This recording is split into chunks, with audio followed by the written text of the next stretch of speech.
देख रहे हैं रूबरू बिहार और मैं हूं आपके साथ नेहा। मगध साम्राज्य जो किसी जमाने में सबसे ताकतवर जनपद माना जाता था, गया मगध के सम्राट जरासंध के इतिहास को अपने गर्भगृह में छिपा कर रखा है। गया मगध का मुख्य केंद्र था। मगध सम्राट जरासंध का यहाँ एक कारागार हुआ करता था।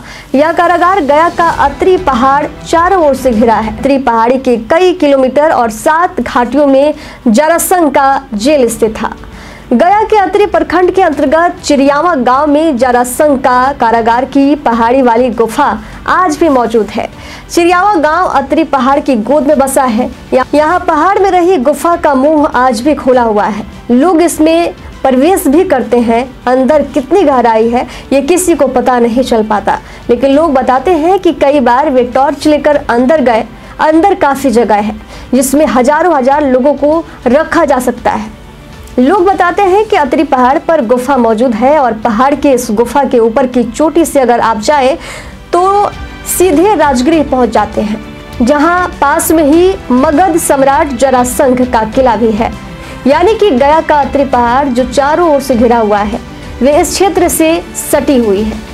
अत्रि पहाड़ की भौगोलिक स्थिति भी कहीं न कहीं ये बयां करती है कि एक जमाने में जरासंध का यहाँ कारागार हुआ करता था। स्थानीय लोग बताते हैं कि जरासंध का पूरा क्षेत्र था, मगध पर उसका शासन था। वे जितने राजाओं को हराता था, पराजित करता था, इसी अत्रि पहाड़ के चारों ओर उन्हें बंदी बनाकर रखता था। कारागार की बनावट के बारे में स्थानीय लोगों का कहना है कि ये तकरीबन 18 किलोमीटर के क्षेत्र में फैला हुआ है, जो अत्रि पहाड़ के चारों ओर से घिरी हुई है। अत्रि पहाड़ी के एक ओर में गुफा आज भी मौजूद है। यह गुफा लंबी दूरी तक ले जाती है। ये गुफा इसका प्रमाण है कि यहाँ जरासंध का कारागार हुआ करता था। गुफा के अंदर जाने पर यह पता चलता है कि यहाँ हजारों लोग रखे जा सकते हैं। यानी कि जो बंदी लाए जाते थे उन्हें यहाँ रखा जाता था। खासकर जो अत्याचारी राजा सम्राट जरासंध से पराजित होते थे, उन्हें पहाड़ पर ही इसी गुफा में रखा जाता था, और जो उनके सैनिक हुआ करते थे उन्हें पहाड़ की ओर रखा जाता था। सामान्य राजा जो ज्यादा विरोध नहीं जताते थे, उन्हें भी सैनिकों के साथ पहाड़ के नीचे वाले क्षेत्र में ही रखा जाता था। इस तरह जरासंध में जितने भी राजाओं को पराजित किया गया, उन्हें अत्रि पहाड़ के चारों ओर बने कारागार में रखा गया। अंदर जाने पर हन हन की आवाज आती है जो डराने वाली होती है।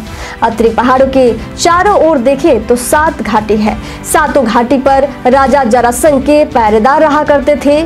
पहाड़ पर रहे इस गुफा के रास्ते ही सभी राजाओं सैनिकों को लाया या ले जाया जाता था। यह इस तरह का कारागार था कि यहाँ से किसी का निकलना संभव नहीं था। इस पहाड़ से राजगीर शुरू हुआ है, उधर किला और इधर जरासंध का जेल खाना था। अत्रि पहाड़ नालंदा राजगीर से सटा स्थान है। पुरातत्व विभाग खंगाले तो कभी कुछ रहस्य यहाँ से मिल सकते हैं। ये बताते हैं कि पहले इस इलाके में कोई रहा नहीं करता था, उनके पूर्वजों ने रहना शुरू कर दिया है। तो ऐसे ही खबरों को देखने के लिए आप देखते रहिए रूबरू बिहार। नमस्कार।